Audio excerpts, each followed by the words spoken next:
The message came through just as I turned my phone back on after 8 months deep in rural East Africa. No welcome home. No how are you. Just 14 words. Cold, sharp, like a blade straight to the chest. Don't come back. The locks are changed. The kids don't need you. It's over. I was standing in the parking lot at San Diego International Airport, backpack still on my shoulder, feet not even moving toward the exit. The October ocean breeze slipped down the back of my collar. American soil felt colder than I remembered. I didn't reply with what I was thinking. I didn't ask why, didn't demand an explanation. I just typed one line and hit send. If that's your call. Short, clean, no punctuation. Because anyone who's ever worked with me knows, when I go quiet, that's when everything begins. I've led raids in Kandahar, done recon missions in Tigray, survived nights without light, without backup, without a way out. I don't lose control when things blow up. I calculate, quietly. Precisely. Clara was always afraid of that part of me. The silence that felt like it was hiding something dangerous. She wasn't wrong. But maybe she forgot that silence had saved not just my life, but my whole team. More than once. The taxi pulled up in front of me less than 3 minutes after the message. I didn't ask to go home. I didn't want to stand in front of a door that no longer opened for me. I needed somewhere else. Somewhere I still had control. I read Clara's message one last time. No exclamation point, no hesitation. Just a sentence that felt like a verdict, like she'd written it a long time ago and had only waited for the right moment to send it. I opened my map and typed in a familiar name, Attorney Janelle Cross. 30 minutes later, I was sitting in a conference room on the 21st floor of a glass building on Harbor Boulevard, staring out at San Diego Bay as it slowly brightened under the morning sky. Janelle walked in right on time. Same crisp white shirt, hair tied back, gray eyes that never missed a target. I'd met her during the divorce case of an old teammate. I sat beside him through most of the hearings and watched her work, like she was running a military op. No emotion, no wasted moves, no breathing room for the other side. After the trial, I half joked to her, "If I ever need a divorce lawyer, you'll be my first call." She gave a cool smile, same kind she gave the judge when she said, "We're not here to negotiate. We're here to state facts." Well, today I made that call, and she was right there, sitting across from me. Clara, my wife, is the kind of woman who pulls people in the second she walks into a room. Everything feels brighter. She's a corporate attorney, always speaks with authority, dresses like she's heading to a Forbes cover shoot. I used to think I was lucky to marry her. Now I think the real luck is that I still have the clarity to understand what's happening. We met at a fundraiser for veterans 18 years ago. I had just come back from Fallujah, still in uniform because I didn't have time to change. She stood in a crowd of tailored suits, glass of red wine in her hand, smiling at someone but sneaking glances at me. I didn't belong in that space, but she crossed the room and talked to me like we'd known each other for years. 3 months later, we were dating. 6 months after that, I proposed. 1 year later, we got married on a little hilltop in Santa Barbara, where the ocean met the mountains, and I thought I'd finally found peace. Elijah came 3 years after the wedding. Lila followed soon after. Clara used to say I was good at 3 things: shooting straight, keeping my word, and being a dad. But the deployments started getting longer. 7, 8 months away each year. When I came back, everything in the house was exactly where I left it. Except her eyes. Something in the way she looked at me had changed. I missed birthdays. Piano recitals. Lila's first parent-teacher meeting. But I never walked away from being a father. I always told myself this was sacrifice, for the kids, for their future. Maybe Clara didn't see it that way. Maybe someone else showed her that sacrifice wasn't worth what it used to be. After my first meeting with Janelle, I went back to the hotel. I didn't turn on the TV. I didn't call anyone. I just sat on the edge of the bed, opened my phone, and scrolled through old messages, like I was searching for clues in a house that had just been broken into. I started with Clara. Most of it was cold, transactional stuff. Tuition payments, bank accounts, health insurance. Every message was clean, nothing suspicious, but also not a trace of warmth left. Then I pulled up Lila's messages. She still texted me about little things: test scores, cat photos, goofy selfies with filters. But there was one thread that made me stop. A month ago, she wrote, "Daddy, we're going on a camping trip this weekend. Mom said an old friend from San Diego is visiting, so he's coming too." Attached was a photo. Lila and Elijah standing next to a man in a white button-up shirt, sunglasses on, grilling meat over a charcoal stove. I zoomed in. The guy looked younger than he probably was, slicked back hair, a practiced smile. In another photo, he was driving a black SUV with a surfboard strapped to the back. His name popped up just once in the messages. "Uncle Doris is really nice. Mom says he's an old college friend." I remembered seeing that name in Clara's text too, when she wrote, "Doris is helping me review the paperwork for the second house sale. Everything looks good." I didn't question it back then. If anything, I felt grateful. I was halfway across the world, deep into an operation that wasn't even allowed to exist on paper. And back home, there was someone helping the kids, taking them out, buying them gifts, sketchbooks. I used to think, at least they were still being cared for. Now I kept wondering, how many times had Clara said "old friend," and I didn't think twice. I didn't have much to go on. Just one blurry phone photo Lila had sent, her smiling next to Uncle Doris. I forwarded it to Janelle, along with a short message. "I want to know who this man is. Everything, past and present. I need to know if my gut is right." Less than an hour later, she called. Her voice was low, every word clear.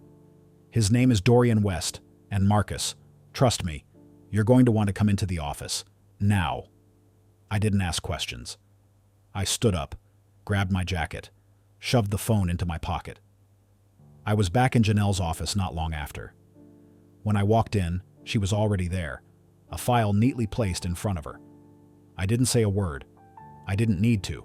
I just wanted to know, who exactly was the man in that photo my daughter sent me? From a single blurry image off a phone camera, Janelle had tracked him down. Dorian West. A name that sounded harmless enough, but what lay behind it was anything but. He wasn't an old friend. He wasn't some kind stranger stopping through town.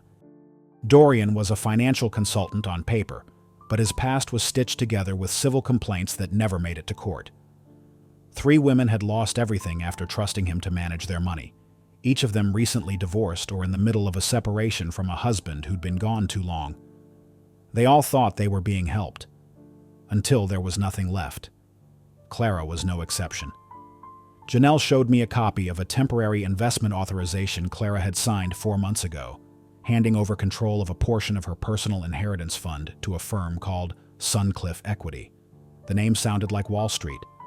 But behind it, Dorian, not directly, but enough to guide the flow of money. I still don't know the full structure of that fund. Only that it came from her father's estate, passed down a few years back, with strict terms attached. It wasn't to be touched for personal use without approval from the designated legal heir. While we were still married, I never laid a hand on it. That was the agreement.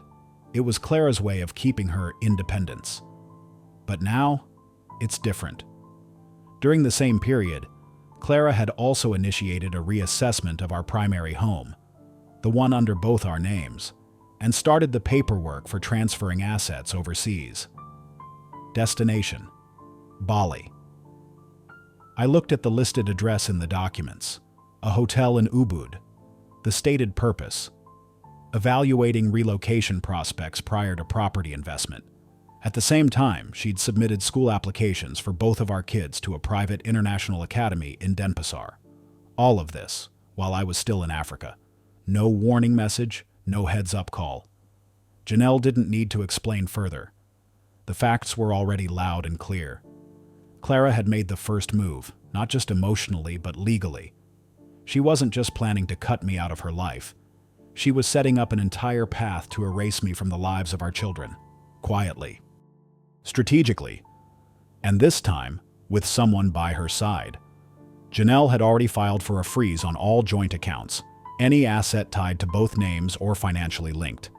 She also triggered Clause 12B in our prenup, the clause that states if either party unilaterally denies the other their legal residence rights, all shared assets immediately enter legal dispute and cannot be transferred or sold in any form. Clara changing the locks, sending that text, that alone was enough to activate the clause. When I left Janelle's office, the sky was already turning dark. In my hands wasn't a divorce file. It was a battle plan. I've walked into a lot of combat zones in my life, but never into one where the enemy once slept beside me. And this time I wasn't bringing a weapon. I was going to use the one thing Clara understood better than most: law and precision. I needed one more piece. Someone I could trust not to ask questions, and sharp enough to understand without needing much explanation. I called Vaughn, a former strategic intel officer before he left the service. We'd run 3 operations together in the Middle East. I knew how he worked: quiet, precise, invisible. I sent Vaughn the address of the old house, a few photos from Lila's messages, and one simple request: tell me what's really going on over there. That evening, I got a text from him, just one sentence: confirmed, check attachments. I opened the folder. The first photo: Clara standing at the front door, wearing a white t-shirt and jeans, looking more relaxed than I'd seen her in the last 2 years.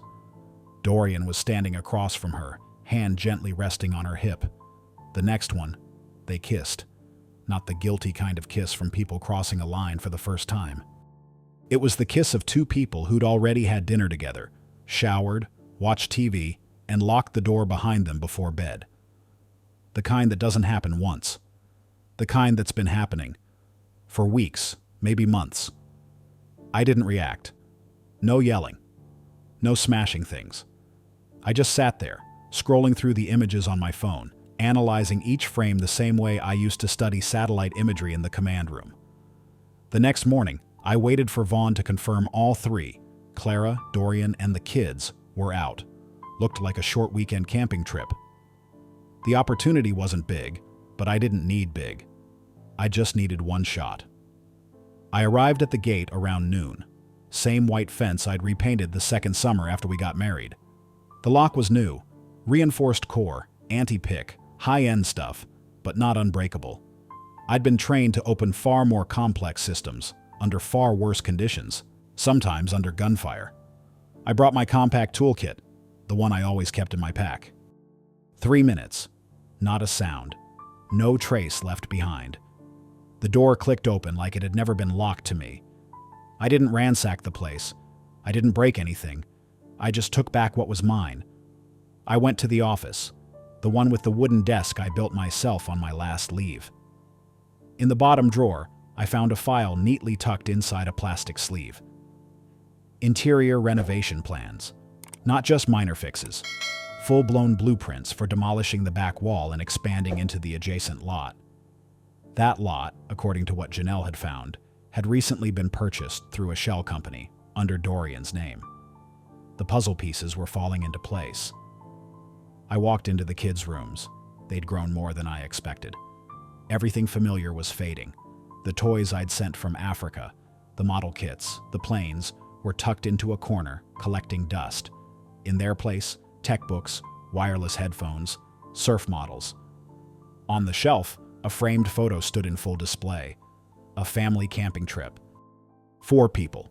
Clara, the kids, and Dorian. I wasn't in it. There was nothing in that house anymore that showed I'd ever existed there. I didn't take anything that didn't belong to me. Just my military documents, a few personal keepsakes, and my father's old watch. But before I left, I placed 2 things, small but far more valuable, inside that house. 2 micro audio recorders, each with a 3-day battery if left undisturbed. I hoped in those 3 days I'd capture something useful. One was hidden deep behind the bookshelf in the living room, tucked behind a row of novels Clara always said she didn't have time to read. The other went in the bedroom, beneath the wooden bed frame, facing the exact corner where Dorian was usually standing in the photos, taking off his jacket.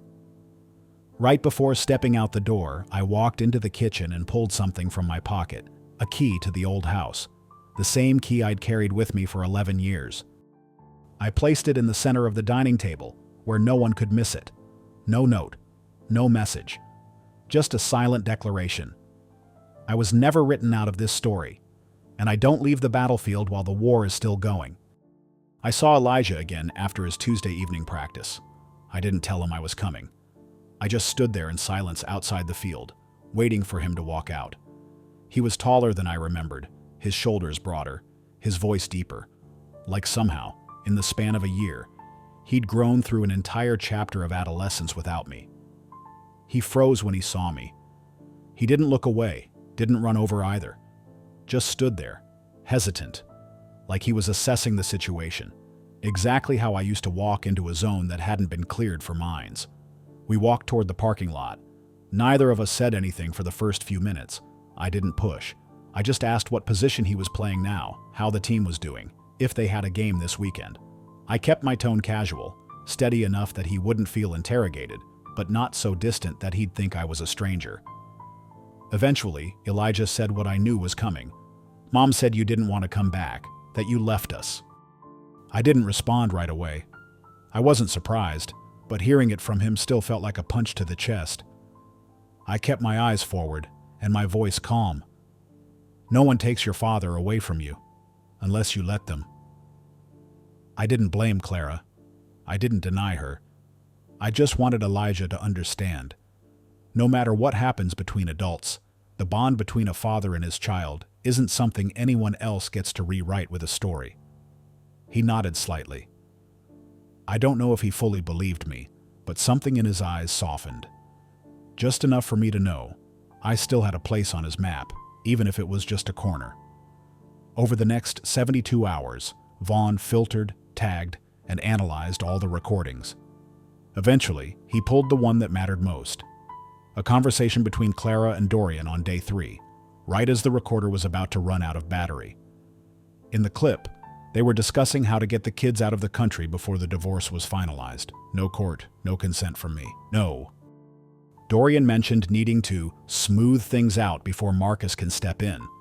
Clara didn't disagree. She even offered a timeline, after Lila's semester ended, but before Elijah's summer league kicked off. There was no hesitation in their voices, just certainty, the kind of certainty people have when they think they're always one step ahead. Vaughn sent me the cleaned-up audio. I listened to it in my car, parked in an empty garage, headphones on, hands on the wheel like I was listening to an old news broadcast. There was no shouting, no confessions, but everything I needed was there, more than enough to prove their intent to illegally relocate minors across national borders. Janelle called the next morning. Her tone didn't need to rise for me to know it was serious. Clara had just transferred a large sum from her personal trust fund into an investment vehicle Dorian was linked to, indirectly, but clearly enough. The transfer had bypassed the mandatory oversight clause, a safeguard built into the trust fund Clara's father had created before he passed. That wasn't just a breach of terms. It had the potential to be flagged as fund misappropriation, or even financial fraud. That trust was a family inheritance, rigged with protective conditions, especially in the event of a divorce. One of the clearest clauses: no overseas transfers for personal use, no investment through intimate partners who aren't legally registered. Every move Clara had made, from signing the authorization to moving the funds through Dorian, was a direct violation of that chain of conditions. I asked Janelle to prepare the legal response materials. At the same time, I sent her the recording Vaughn had captured, because now my priority was protecting my children and everything I'd spent my life building. Janelle handed off the entire file, financial evidence and the audio clip, to a federal contact she trusted at the FBI. No long briefings needed. What Clara and Dorian had done, misuse of trust assets, unauthorized cross-border planning involving minors, was enough to trigger a federal investigation. I used to think this would stay in civil court, but when someone starts erasing the truth from your children's memories, I no longer see it as a divorce. I see it as a declaration of war. And this time, I have a plan. I have the law, and I'm not fighting alone. They called it a negotiation. I called it the trigger point. No guns, no smoke. But everything had been scheduled, placed exactly where it needed to be, and now it was time to fire. The meeting took place at a downtown legal office, 18th floor. Across the table sat Clara, her attorney, and Dorian, the so-called investment partner, sitting beside her like he had any legitimate role in my family's affairs. He wore a gray suit, white shirt, no tie. His face held that quiet arrogance you see in men who think they're untouchable. I arrived right on time, not early, not late. With me were Janelle and another man in plain business clothes. No name tag, no introduction. He simply took a seat, opened his laptop, and placed a thick file folder on the table. I let Janelle do the talking. Everything started just as they expected. Discussions about the divorce, assets, custody arrangements. Clara kept her eyes cold, never looking at me for more than a few seconds. Dorian sat with one leg crossed, hands loosely folded like some kind of legal advisor. When it was our turn, Janelle slid the folder across the table. Inside was the financial evidence, the full trail of funds Clara had transferred from her trust into an offshore investment firm called Baystone Group Limited. The company was registered in Belize. At first, the name didn't raise alarms, but I knew exactly what it was. Baystone was an IBC, International Business Company. In Belize, that meant near total anonymity. No public shareholders, no auditing requirements, no domestic taxes. In other words, a perfect shell for laundering money, hiding assets, or skirting legal accountability. The company's registered address matched hundreds of other ghost corporations. One virtual office, no staff, no website, no products. On paper, it was nothing. No business activity, no transparency. Legal representative, D. West. The amount Clara transferred exceeded $1. $5 million, pulled directly from her trust without oversight from the independent monitor, which had been a mandatory clause in her father's will. This wasn't just a violation of trust, it was a legal breach. If the court deemed her unfit to manage the fund, Clara could lose all control over what remained. Worse, the entire trust could be flagged for federal review, affecting any co-beneficiaries, if they existed. I looked at Clara. Her face went pale. No one needed to explain anything. The numbers and the name were enough. Then the man beside me hit play. A short audio clip filled the room. Clara's voice. Dorian's voice. Clear, unmistakable. Planning to get the kids out of the country before the divorce was finalized. No court, no parental consent from me. For a few long seconds, no one said a word. No one dared. Then the man pulled out a badge. FBI. Financial Crimes and Juvenile Protection Division. There were no handcuffs, no raised voices. Just a formal request to cooperate with an ongoing investigation. Dorian stood up, trying to keep it together, but I saw it. The veins in his neck tightening. That face, once smug, once in control, now held just one thing: fear. The door closed behind him. He was escorted out without a glance back. Clara stayed seated. No protest, no excuses. Just her eyes fixed on the open file in front of her. Right on the page showing the last wire transfer. Recipient, Baystone Group Limited. Belize City. Legal representative, Dorian West. I didn't need to say anything else. Every step they took, from illegal transfers to violations of the trust's terms, to the attempt to remove my children from the country without a court ruling, had been documented, time-stamped, and forwarded to the proper authorities. And in that moment, I didn't feel victorious. I just saw things clearly. Clara wasn't betrayed by me. She was undone by the very man she chose to replace me. Not with a knife, but with a signature. Not through betrayal, but through a transaction. And that, for someone like her, was the deepest cut of all. To realize she controlled nothing, that she was never the player, just a pawn in someone else's game, someone she thought was on her side. I saw Clara again a few days later, in a small conference room. No media, no legal teams, no supporting cast. Just two people who once shared a home, now sitting across from each other at a long wooden table, separated not just by distance, but by something deeper, something no timeline could measure.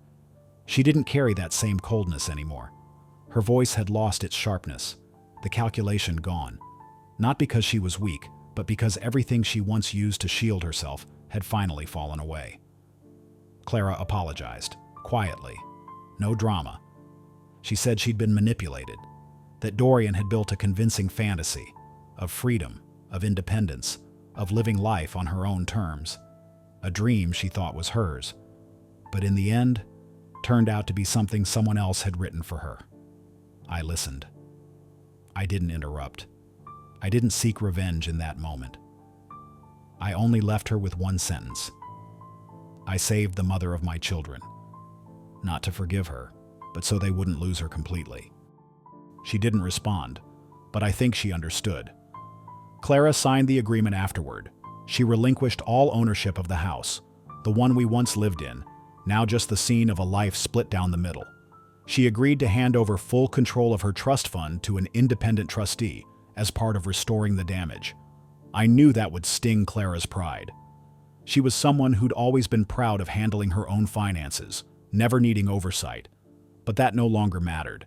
Her decision to withdraw funds and send them offshore, violating clause after clause, wasn't just a personal mistake. It was the final nail in the trust held by her family, by the legal monitors, and by the court itself. She didn't lose everything because she betrayed me. She lost it because she gambled with something that was never solely hers to risk. That trust wasn't just money. It was her father's legacy, a system built on law, locked by conditions, and protected by legal guardianship. And she chose to dismantle it for a promise whispered by a man who knew exactly how to manipulate her. Now she can't withdraw funds. She can't approve investments. She can't move assets overseas without a third-party sign-off. She's still a beneficiary, but no longer in control. And for someone like Clara, that might as well be a prison sentence. The last part of the agreement wasn't something I demanded, but something she chose to do herself. Clara handwrote a letter to Elijah and Lila. In it, she admitted she had told them things that weren't true, that I hadn't abandoned them, that I never chose to walk away from our family, that everything had happened because of her, because of anger, because of hurt, because she didn't know how to stop things from spiraling too far. I don't know how the kids will respond to that letter. Forgiveness is a journey they'll have to take on their own. But at the very least, they won't grow up with a lie as the foundation of their memory. The meeting ended without either of us standing up first. No tears, no hugs, no promises to stay friends.